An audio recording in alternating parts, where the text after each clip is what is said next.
하나님 말씀은 창세기 26장 12절부터 25절까지. 이삭이 그 땅에서 농사하여 그의 100배나 얻었고 여호와께서 복을 주심으로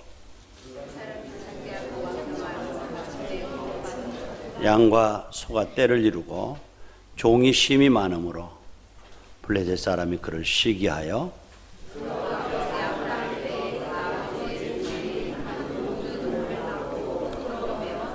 아비멜렉이 이삭에게 이르되 내가 우리보다 크게 강성한즉 우리를 떠나라.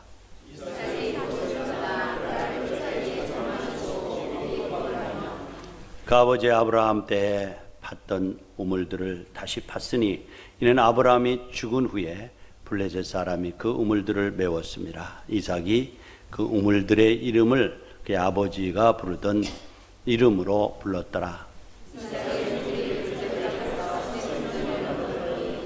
그랄 목자들이 이삭의 목자와 다투어 이르되 이 물은 우리의 것이라 하며 이삭이 그 다툼으로 말미암아 그 우물 이름을 에색이라 하였으며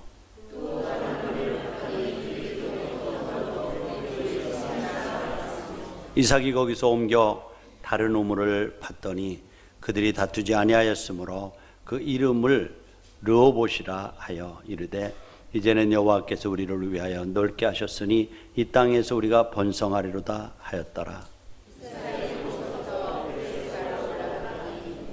그 밤에 여호와께서 그에게 나타나 이르시되 나는 내 아버지 아브라함의 하나님이니 두려워하지 말라. 내 종 아브라함을 위하여 내가 너와 함께 있어 내게 복을 주어 내 자손이 번성하게 하리라 하신지라.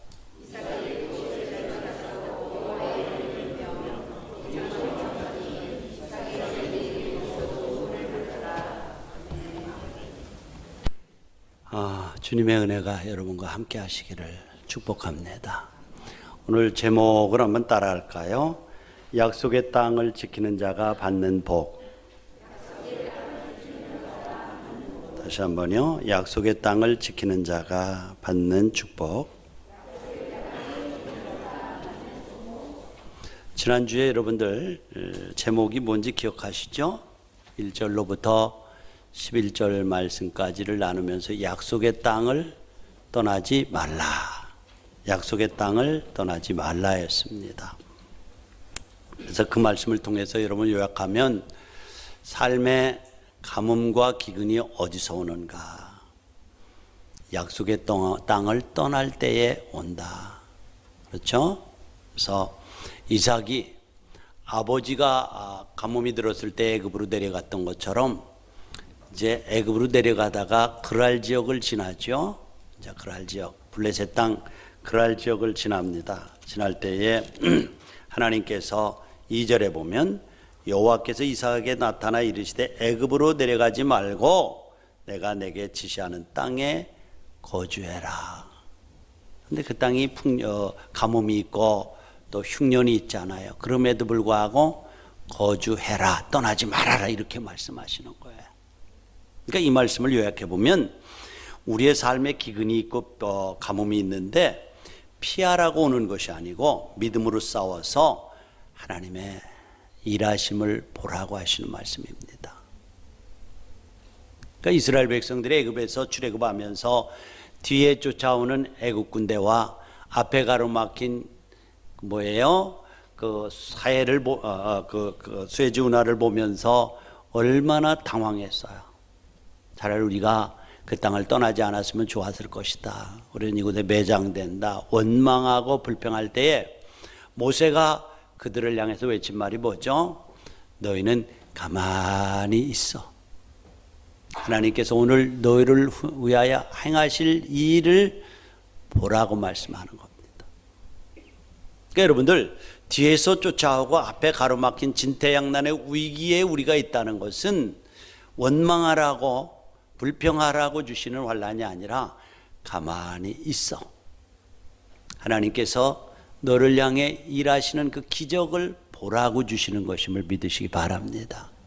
너무 왕자왕하고 불평하고 원망부터 하잖아요. 그런데 가만히 있으라는, 잠잠히 하나님께서 오늘 너희를 위하여 행하실 일을 보라는 거예요. 일이 뭐죠? 홍해가 갈라지는 기적이에요. 그것이 뭐죠? 뒤쫓아오는 애국 군대가 물에 수장되는 기적이에요. 그러니까 사랑하는 우리 믿음의 식구 여러분들, 어떻습니까? 어려움과 시련이 있습니까? 잠잠히 하나님을 바라보시기 바랍니다. 그러면 하나님께서 기적을 만드실 거예요. 믿음의 삶은 현실이 아무리 어려워도 하나님의 약속을 끝까지 붙잡고 그 자리를 지키는 겁니다.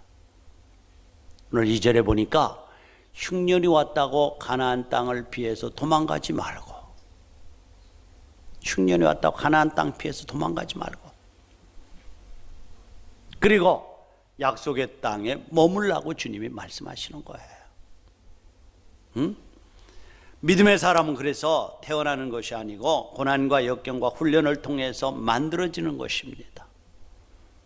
성난 파도가 유능한 뱃사공을 만드는 것처럼 하나님께서 연단과 시련을 통해서 하나님의 성숙한 사람으로 모난 부분들을 깎아내고 마음에 있는 헛된 것들을 비워내는 작업을 하십니다. 근데 놀라운 것은 이러한 스스로 선택해서 자기의 위치를 깨닫고 스스로 올라가지 않으면 하나님께서 몰아가셔요. 하나님은 택한 백성을 결코 버리지 않기 때문에 하나님은 하나님의 방법으로 몰아가시다니까요. 그런데 그 몰아가는 방법은 흉년과 기근이라고 하는 참 견디기 힘든 고난을 통해서 안주하려고 하는 자리에서 일어나게 하십니다. 그리고 끝내는 몰아가셔요. 몰아가셔요. 성경은 이 부분을 누가 하나님이 우리를 사랑하는 사랑에서 끊을 수 있느냐라, 끊을 수 없다는 거예요. 하나님은 끝내 몰아가시는데 그 과정은 고통과 시련이라는 거죠. 약속의 땅을 떠날 때에 찾아오는 것이 뭐라고 그랬죠? 하나는 두려움이라고 하는 거예요. 저는 리브가라고 하는 예쁜 아내를 주었는데 이 아내 때문에 혹시 내가 죽을 줄 모른다고 생각하고 그랄 지역에 가서 자기 누이라고 속이자고, 사람들을 속이자고. 뭐가 나오죠? 두려움은 타협이라고 하는 것을 만들어냅니다. 두려움을 극복하기 위해서 인간의 방법이 동원될 때에 타협이라고 하는 것을 만들어냅니다. 믿음도 똑같아요. 자, 이제 그래서 타협이라고 하는 것을 하면서 믿음의 경계선, 믿음의 회색지대에 그냥 주저앉습니다. 이삭이 그렇습니다. 자, 지금 이 흉년을 피해서 애굽으로 내려가는데 블레셋 땅을 지나서 시나이 반도 쪽으로 가는데 갑자기 하나님께서 이삭을 부르는 거예요. 이삭아, 너 식솔들을 데리고 지금 어디 가는 것 같은데 어디 가냐? 아이고, 기근과 흉년이 들고 가나 약속의 땅, 약속하신 그 땅이 너무 힘들어서요, 피신해서 물 좋고 먹을 것이 풍성한 애굽으로 지금 가고 있는 중이에요. 뭐 이렇게 대답하지 않았을까요? 그랬더니 26장 2절에 보니까 너 그리 가면 안 돼. 흉년 들고 가뭄이 와도 약속의 땅에 머물러라. 그게 축복의 땅이고 그게 언약의 땅이다. 그러니까 이 흉년과 가뭄은 너 피하라고 하는 것이 아니야. 잠잠히 좀 나를 바라보라고 하는 거야. 내가 너를 향해 할 기적을 체험하라고 주는 거야. 이렇게 말씀하시는 거 아니겠어요? 그렇습니다. 그래서 타협하는 거예요. 그래서 이삭이 어디에 머무릅니까? 하나님의 내려가지 말라고 하는 음성을 들었으니까 애굽으로 내려가지도 못하고요. 그렇다고 약속의 땅 가나안으로 돌아올라가자니 여기는 가뭄과 흉년이 그대로 있고요. 너무 힘든 거예요. 그러니까 타협하는 거예요. 그래, 그냥 여기서 들었으니까 이 중간 지점에 머물자. 경계선이에요. 회색지대예요. 믿음의 회색지대. 이쪽도 아니고 저쪽도 아니에요. 그래서 교회는 열심히 다니지만 한 번도 정말 구원의 감격, 예수 그리스도를 인격적으로 만나고 내 인생이 살아가면서 삶의 소망이 땅이 아니라 영원한 천국이라는 이 확신, 이 믿음 없이 기복적인 신앙들을 가지고 살아가는 거죠. 관계 속에 들어오지 못하는. 그런데 이런 사람은 정말 하나님의 은혜와 능력과 구원의 감격을 누리지 못해요. 예수 믿어도 감격이 없어요. 자, 오늘 본문 말씀을 통해서 믿음으로 산다는 것이 뭘까? 야곱, 이삭을 좀 쫓아가고 봅시다. 아까 말씀드린 흉년이 들었어요. 하나님께서 애굽으로 내려가지 말라고 하는 명령을 받았어요. 그리고 그 명령 때문에 오도가도 못하고 그냥 타협이라고 하는 거예요. 올라가자니 가뭄과 흉년이 그대로 있고, 내려가자니 하나님이 내려가지 말라고 명령하셔. 그래서 그 그랄이라고 하는 중간 지점, 이 회색지대, 믿음의 경계선, 여기에 주저앉습니다. 그리고 주저앉아서 한 일이 뭡니까? 26장 12절에 보니까 이삭이 그 땅에서 농사하여 그의 100배나 얻었고 여호와께서 복을 주심으로, 이렇게 농사를 짓습니다. 그 가나안의 블레셋 족속들과 더불어서 농사를 짓습니다. 그런데 하나님께서 그를 축복하시는 거예요. 100배의 축복을 하셔서, 한마디로 12장 12절 13절에 나오는 단어를 보면 축복의 단어를 세 단어로 표현하죠. 하나는 창대하게 하고, 하나는 왕성하게 하고, 그렇죠? 곡식과 종들을 많이, 식솔들을 거느린 뭐가 돼요? 거부가 되게 했다. 이 세 단어, 왕성, 창대, 거부라고 하는 단어로 그가 상상을 초월하는 엄청난 복을 받은 것을 봅니다. 믿음의 회색지대에서 이렇게 큰 복을 받았어요. 저는 이 말씀을 이따 하겠습니다만, 이런 회색지대에도 하나님의 물질의 축복은 주시는구나, 그런 생각을 해봤어요.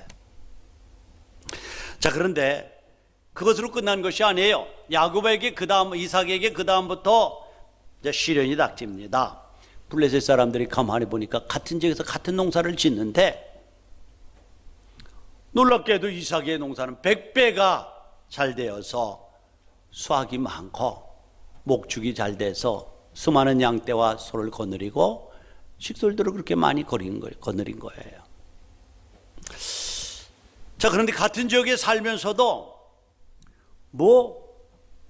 그 사람은 잘 되는데 자기들은 안 되는 거예요. 그러니까 얼마나 마음이 안 좋았겠어요. 그래서 굴러들어온 돌이 이제는 잘못하다가는 박힌 돌을 빼겠네? 그렇죠? 그래서 사돈이 논 사면 배가 아프잖아요. 그래서 저 사람은 우리하고 같이 살면 안 되겠다라고 하면서 쫓아내려고 공작을 하죠. 자, 14절에 보니까 이래요. 양과 소가 떼를 이루고 종이 심이 많으므로 블레셋 사람이 그를 시기하여. 같은 지역에 사는데 외지에서 온 사람이 이 본토에 사는 사람보다 더 잘 되는 거예요. 그런데 쫓아내기 위한 첫 번째 공작이 뭐죠? 15절에 보면 그 아버지의 아브라함 때에 그 아버지의 종들이 판 모든 우물을 메꿔버리는 겁니다. 여러분들 그 지역에 가보신 분은 알지만 사막지대예요. 우물로 살아가는 겁니다. 생명의 근원입니다. 우리하고 달라요. 근데 물을 파면요, 깊이 파야 됩니다. 한 30m를 파야 물이 나온대요. 그것도 물줄기를 만나야 되지, 맘만 못 찾으면 도로 메꾼다는 거예요. 근데 하나를 파려면 한 달을 걸린다는 거죠. 왜요? 연장이 없잖아요, 그 당시에는. 그러니까 돌로 파고 나무로 파고 한 달을 파야 우물 줄기를 찾는다는 거예요. 그런데 놀라운 것은 이삭이 우물을 파면은 생수가 끝없이 솟아나는 거예요. 그것이 배 아픈 블레셋 사람들은 어떻게 하죠? 가서 메꿔 버리는 겁니다. 너는 이 땅의 사람이 아니니까 가라. 그래서 점점 변방으로 쫓겨납니다. 두 번째 위기는 뭐냐면 16절에 보니까 그랄 왕 아비멜렉이 가만히 보니까 뭐죠? 이삭에게 이르되 내가 우리보다 크게 강성한즉 우리를 떠나라는 거예요. 이삭을 부릅니다. 근데 자네는 이제 굴러온 돌인데 가만히 보니까 우리보다 강성해지는데 떠나야 되겠네. 여기서 떠나게. 자꾸 분란이 일어나서 안 되겠어. 떠나게. 그래서 정색하면서 그랄 지역을 떠날 것을 명령합니다. 그래서 점점 우물을 파면 메꾸고 우물을 파면 메꾸면서 변두리로 변방으로 국경지대로 쫓겨나는 겁니다. 이렇게 반복하면서 이제 그랄 지역에서 이제 뭡니까? 변방으로 갑니다. 그리고 그 쫓겨남이 어디서 그쳤냐면요, 23절에 보니까 이삭이 거기서부터 브엘세바로 올라갔더니 그 밤에 여호와께서 그에게 나타나. 그러니까 22절에 보면은 이삭이 거기서 옮겨 다른 우물을 봤더니 그들이 다투지 아니하였으므로 그 이름을 르호봇이라. 다른 우물을 봤는데 다툼이 그쳤어요. 다툼을 그친 곳이 어디입니까? 약속의 땅 브엘세바였습니다. 더 이상 블레셋이 그들을 공격하고 괴롭히지 못했어요. 영적 의미가 있어요, 여러분들. 원수마귀, 블레셋은 원수마귀로 표현되어지는데 끊임없이 하나님의 사람들이 우물을 파요, 하나님의 말씀을 읽으면서 생수를 얻어요, 생명력을 얻어요, 힘을 얻어요. 그런데 끊임없이 메꿔서 하나님의 말씀과 인격적으로 만나지 못하게 하고 끊임없이 메꿔버리고 쫓아내는 겁니다. 그런데 어디에 가니까 안전해요? 약속의 땅에 들어가니까 드디어 그들을 타치하지 못해, 그들을 괴롭히지 못해요. 여러분들, 마귀가 우리를 괴롭히지 못하는 곳이 어디예요? 약속의 자리입니다. 언약의 자리입니다. 예배의 자리입니다. 하나님의 성전입니다. 주날개 아래 거하는 사람은 절대로 원수마귀가 그를 괴롭히지 못합니다. 시편 1편 우리가 참 좋아하죠. 내가 여호와는 23편 여호와가 나의 목자시니 내가 부족함이 없다. 내가 사망의 음침한 골짜기로 다닐지라도 해받음을 두려워하지 않을 것은 주께서 나와 함께 하심이라. 할렐루야. 내게 이김을 주시는 그분으로 말미암아 내가 넉넉히 이기느니라. 그들이 쫓겨났어요. 그러나 하나님의 약속에 들어오기 전, 말씀이 약속의 장소에 들어오기 전까지는 끊임없이 그들을 괴롭히는 블레셋, 팔레스타인을 말합니다. 그것은 오늘 인간적인 것이 아니라 영적으로 하나님을 대적하는 세력들로 말미암아 끊임없이 고통을 당하는 거예요. 왜요? 그들의 생명의 근원이 생수에 있기 때문에 생수를 막아버리는 거예요. 하나님의 말씀을 들을 길을 막아버리는 거예요. 하나님과 인격적인 관계를 맺는 걸 막아버리는 거예요. 오늘 또 원수 마귀는 이 일을 끊임없이 하면서 하나님의 백성들을 괴롭히고 있던 거예요. 자, 지금 이삭이 올라가요. 그런데 성경은 애굽이나 그랄 지역은 내려가는 곳이고 브엘세바나 베델은 올라가는 곳으로 표현을 하고 있어요. 내려간다는 것은 믿음이 퇴보한다는 걸 의미하고 올라간다는 것은 믿음의 진보를 의미하는데, 지금 이삭은 스스로 선택해서 약속의 땅, 언약의 땅 가나안으로 올라가는 것이 아니라 하나님께서 이제 블레셋을 통해서 고통을 주면서 계속 밀어내기를 하면서 타의에 의해서 약속의 땅으로 올라가고 있는 겁니다. 약속의 땅으로 올라가자 비로소 24절에 보니까 하나님께서 그 밤에 나타나셔서 말씀하시기 시작해요. 약속의 땅에 올라갈 때 하나님이 만나 주셔요. 영적 교훈을 배우시기 바랍니다. 먼저 우리는 축복이 어디로부터 오는가를 한번 봅시다. 자, 12절에 보면은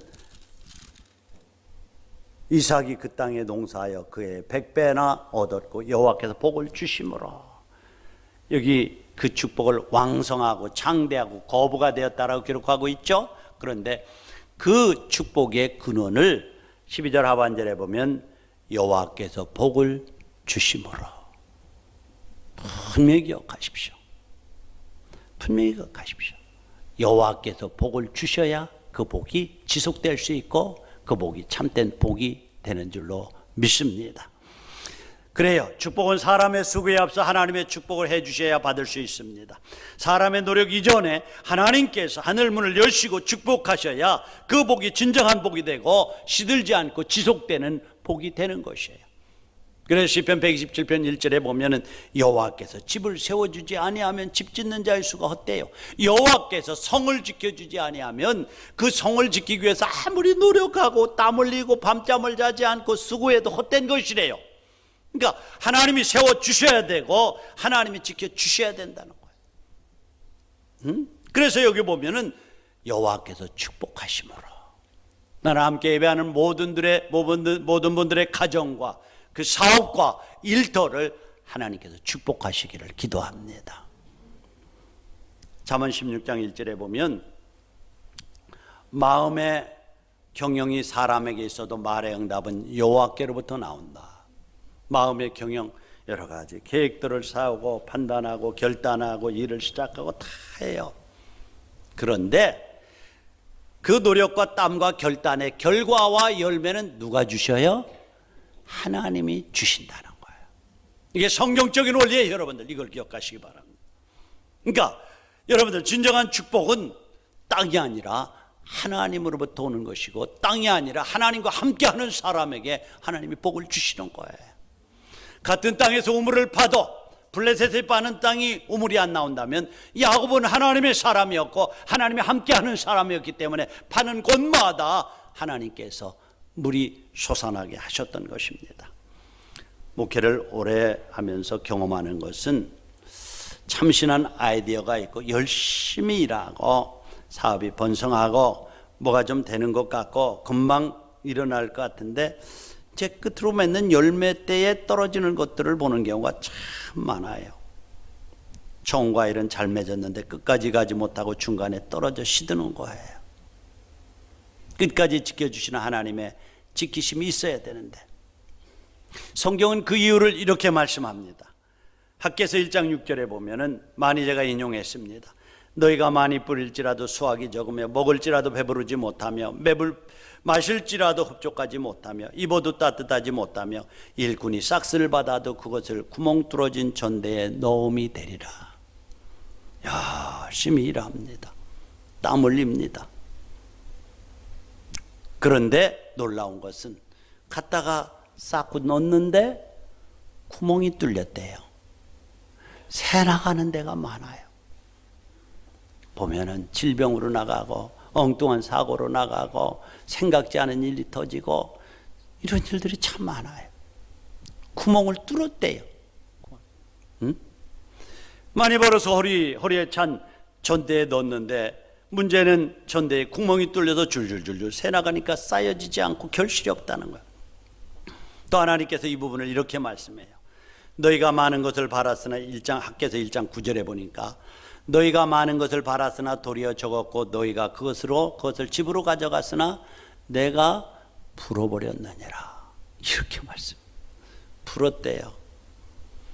쌓았는데 풀어버렸다는 거예요. 하나님이 한번 풀면 어떻게 됩니까? 바다가 진동합니다. 쓰나미가 일어납니다. 태풍이 일어납니다. 땅이 진동합니다.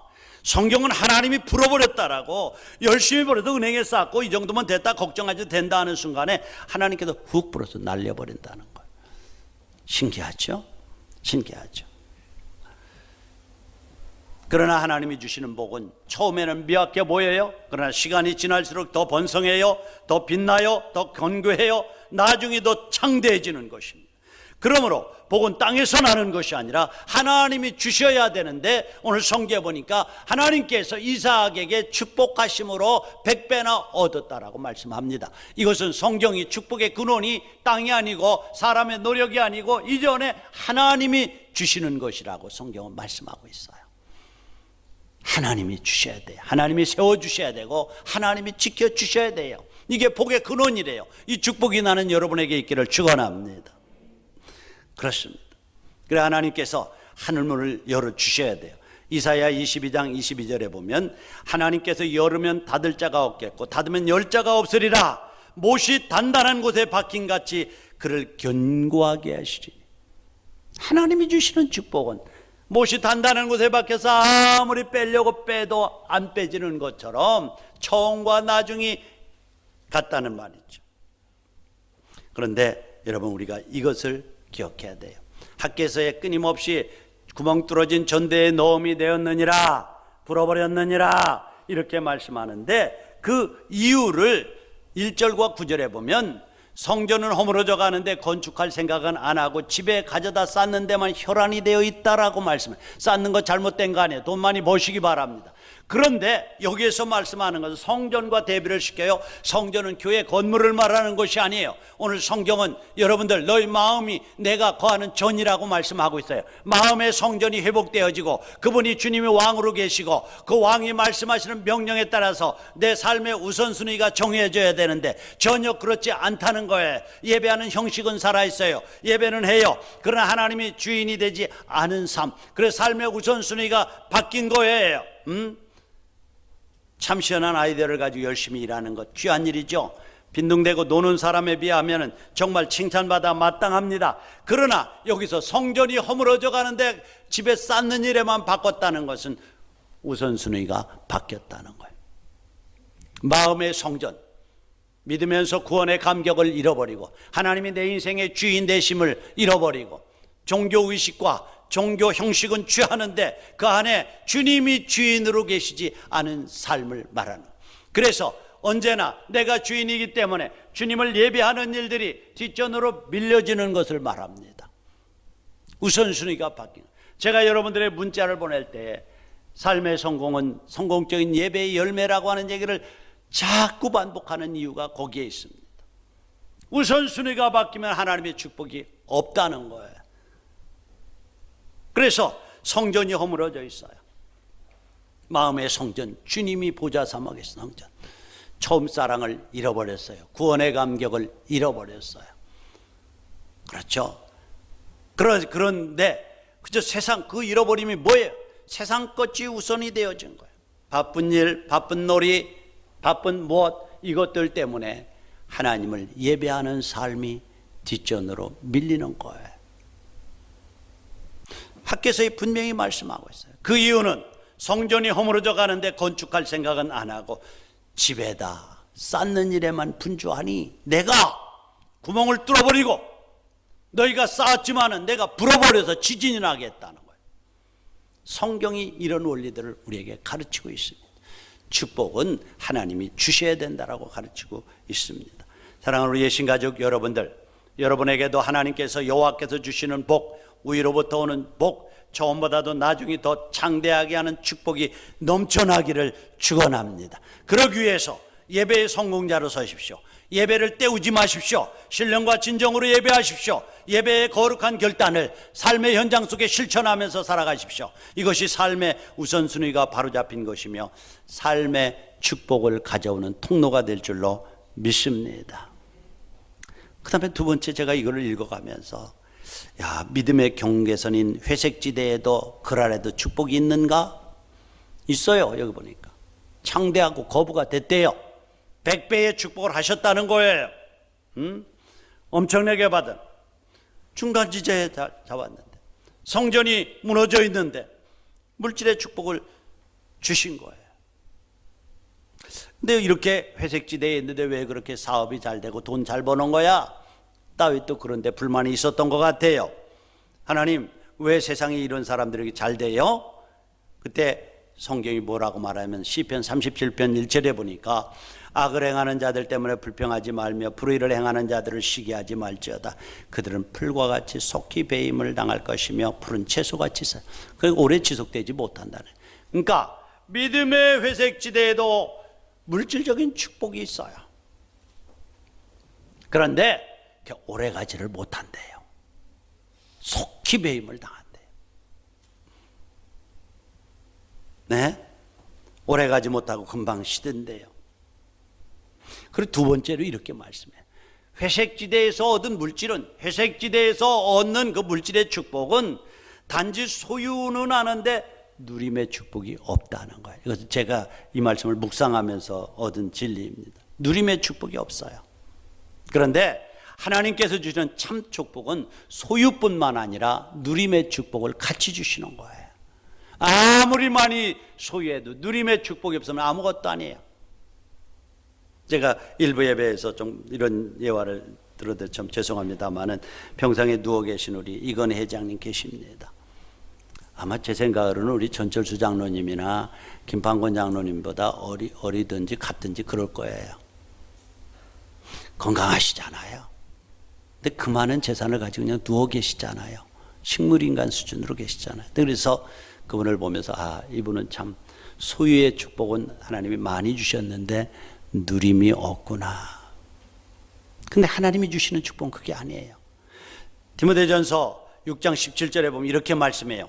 내가 이 세대의 부한자들을 명하여 마음을 높이지 말고 마음 교만하지 말고 정함이 없는 재물에 소망을 두지 말고. 정함이 없다는 한 곳에 머무르는 게 없다는 거예요. 뭐가? 재물이 한 곳에 이렇게 머무르지 않아요. 그렇죠? 이쪽에서 이쪽으로 갔다 이쪽으로 갔다 날개를 내서 날아간다고 성경이 말씀하고 있어요. 그러니까 우리의 소망은 정함이 없는 재물이 아니라는 거예요. 여러분들 하늘에 있다라고 바울은 계속해서 말씀해요. 그러니까 우리 믿음의 사람들에게도 재물이 소망이 아니고 재물은 수단이에요. 수단. 그렇죠? 우리 이 땅에 살아가는 하나님의 자녀로서 행복하게 살아가는 하나님의 영광을 이루면서 살아가는 수단이지 목적은 아니라니까요. 소망을 두지 말고 여기에 보면 그 뒤에 보면은 17절에 보면 오직 우리들에게 모든 것을 후히 주시고. 후히 주시는 분이 누구세요? 하나님이세요. 누리게 하시는 하나님께도라.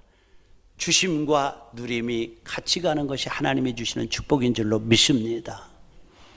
이건 회장님 많이 소유했지만은 소유의 축복이 있는데 누림의 글쎄요 누림 이것은 없는 것 같아요. 제가 볼 때 입맛이 땡기는 것. 제가 노인 할아버지 예화를 드렸어요. 오래간만에 그저 고기가 먹고 싶어서 고기 한 근을 사가주는데 길거리에 그저 돌에 넘어졌어요. 그런데 개가 와서 그 고기를 물어가 버렸어요. 주위에서 보면서 할아버지 아이고 얼마나 안타까우세요. 이렇게 오래간만에 돈 들여서 고기를 사셨을 텐데 그때 이분이 그래도 저는 감사합니다. 아직도 입맛이 살아있음을 인해서 감사합니다. 입맛이 살아있는 거예요. 누림의 축복이에요. 여러분들. 위로부터 오는 축복은 하나님이 주시는 축복은 소유의 축복도 축복이고 그것을 누릴 수 있도록 우리의 건강을 주시고 마음의 평안도 주시고 그리고 기쁨도 주시는 것이 지속적인 순간이 아니라 지속적으로 주시는 것이 위로부터 오는 축복인 줄로 믿습니다. 그런데 성경은요 시편 39편 6절에 보면 진실로 사람은 그림자같이 다니고 헛된 일로 소란하며 재물을 쌓으나 그 재물을 쌓는 사람이 있는데 하나님이 없는 사람은 누림의 축복은 없대요.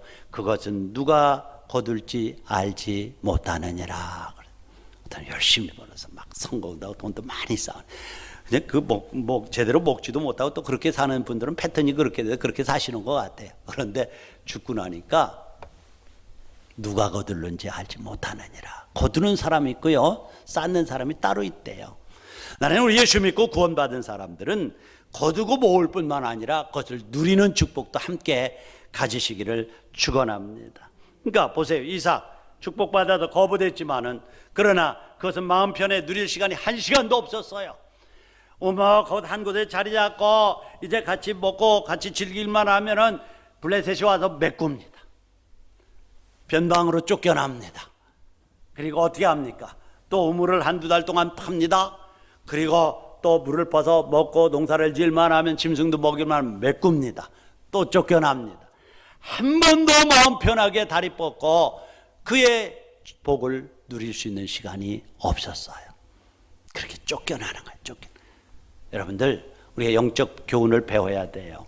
여기서 우리 스스로 약속의 땅으로 올라가지 못하면 하나님은 자기의 택한 백성을 버리는 분이 아니기 때문에 블레셋을 여러분의 삶의 현장 가운데 일으켜서 여러분들이 스스로가 아닌 쫓겨나는 삶을 통해서 지속적으로 고통을 당하면서 쫓겨나는 거예요. 어디에? 브엘세바에 들어갔더니 땅이 넓고 비로소 블레셋이 공격하지 못했다라고 말씀하고 있어요. 어디에요? 브엘세바가 어디에요? 약속의 땅입니다. 언약의 땅입니다. 가나안입니다.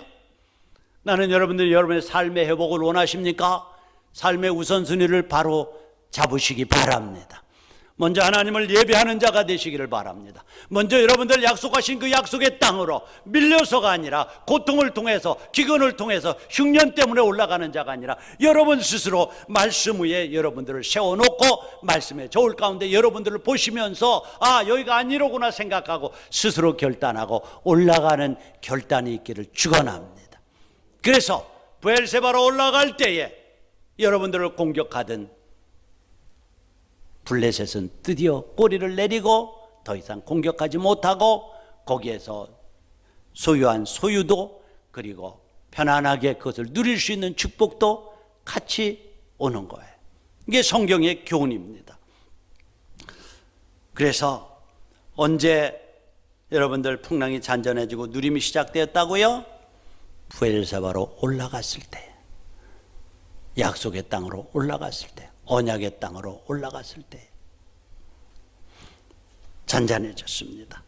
이것이 오늘 성경에서 주시는 말씀이에요. 22절에 보면 르호봇, 다툼이 그쳤다. 르호봇 맞죠? 22절에 보니까 르호봇이라고, 다툼이 그쳤다. 약속의 땅으로 올라갔을 때에 르호봇이라고 다툼이 그쳤다. 넓은 공간이라는 거예요. 우리가 여기서 번성하리로다 했다는. 자, 그런데 23절에 보면, 22절인가요? 22절에 보면 중요한 표현이 있어요. 23절이네요. 자, 이삭이 거기서부터 브엘사바로 올라갔더니 다툼이 그치고 샘물이 나왔다고 그랬죠. 근데 여러분들 여기 표현이 뭐냐면 브엘세바로 올라갔더니 라고 말씀을 해요. 근데 여러분들 지도, 현재 지도를 보고 그때 지도를 봐도 브엘세바나 베델은 그들이 진을 쳤던 그랄 땅으로부터 지형이 낮은 곳이에요. 우리는 낮은 곳으로 갈 때에 내려갔다라고 하는데 성경은 올라갔다라고 말씀을 해요. 그래서 여러분들 한번 성경사전을 찾아보면 올라가니 한번 찾아보세요. 모두가 다 믿음의 자리, 언약의 자리, 하나님의 말씀으로부터 멀어질 때 성경은 믿음의 자리에서 내려갔다라고 표현을 하고 있어요. 블레셋 지역으로 내려갔다, 애굽으로 내려갔다, 지형이 높은 지역임에도 불구하고 내려갔다는 거예요. 그러나 지형적으로 낮은 땅 브엘세바라고 해도 그랄 지역으로부터 내려가는 땅임에도 불구하고 저가 올라갔다. 오늘 여기도 보세요. 22절에도 3절에도 보면 이삭이 거기서부터 브엘세바로 올라갔더니 믿음의 진보를 말하는 것입니다. 약속의 땅으로 올라가는 것을 말하는 것입니다. 올라가는 것이요. 베델도 올라가는 것으로 표현합니다. 여러분들의 믿음은 언제나 내려가면 안 됩니다. 올라가야 됩니다. 이것은 이삭이 언약의 자리, 믿음의 자리로 올라갔다는 말입니다. 예배의 회복이 이루어지고 있다고 하는 말입니다. 나는 여러분들 예배의 회복이 이루어지기를 축원합니다. 그러니까 그랄 땅에서 언약의 자리, 믿음의 자리, 베델로 점점 올라가면서 우리가 발견하는 것은 무엇입니까? 그를 쫓던 블레셋의 공격이 그쳤다는 겁니다.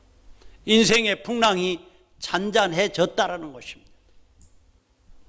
어디에 있을 때요? 브엘세바로 약속의 땅으로 올라갈 때, 주님 품 안에 있을 때, 주의 날개 아래에 있을 때에 우리 인생의 풍랑은 잠재워진다는 사실을 우리에게 가르치고 있습니다. 사랑하는 우리 신가족 여러분들, 여러분의 삶 속에 풍랑이 있습니까? 여러분이 자리 잡고 있는 그 자리를 한번 점검해 볼 수 있기를 축원합니다. 스스로 결단해서 올라가세요. 그렇지 않으면 블레셋을 통해서 올라가려면 너무 힘들고 쫓기는 삶, 고통스러운 거예요.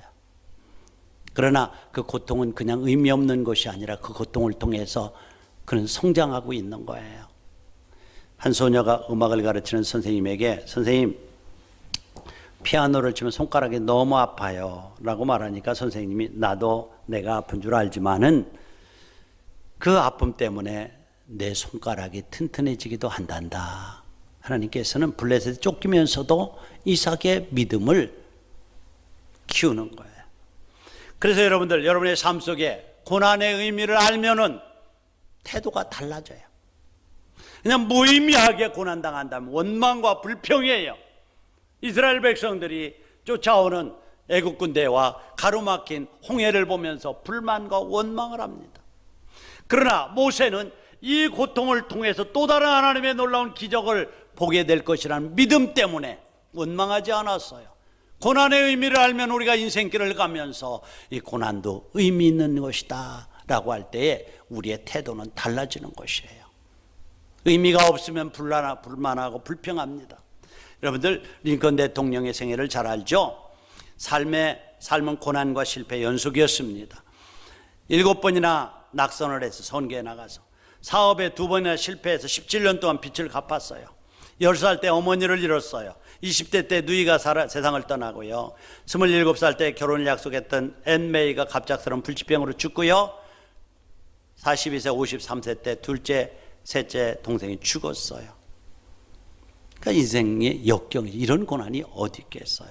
그러나 링컨의 위대함은 그 고난을 무의미한 고난으로 치부하지 않고 그 고난 가운데 하나님의 손길을 발견하는 데 있었습니다. 그래서 링컨은 자신의 실패와 고난을 성공의 발판, 인생의 승리의 밑거름으로 삼았는데 고난이라는 걸림돌을 통해서 성공의 밑거름으로 삼았어요.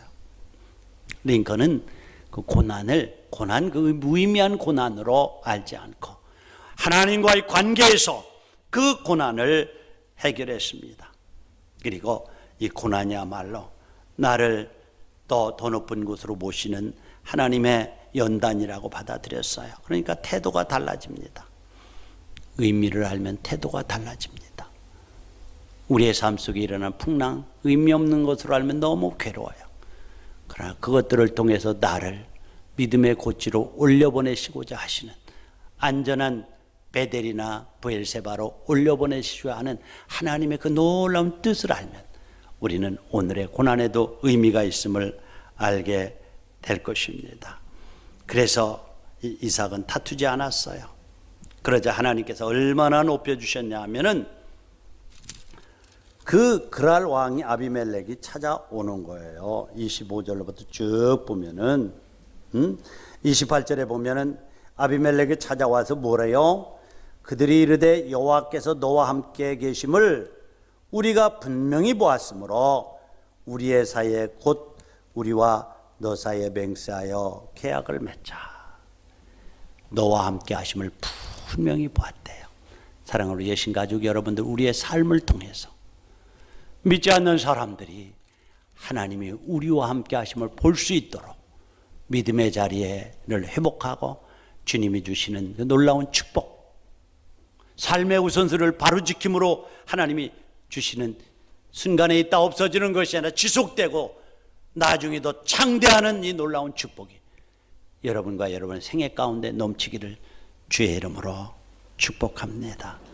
눈을 감으십시다.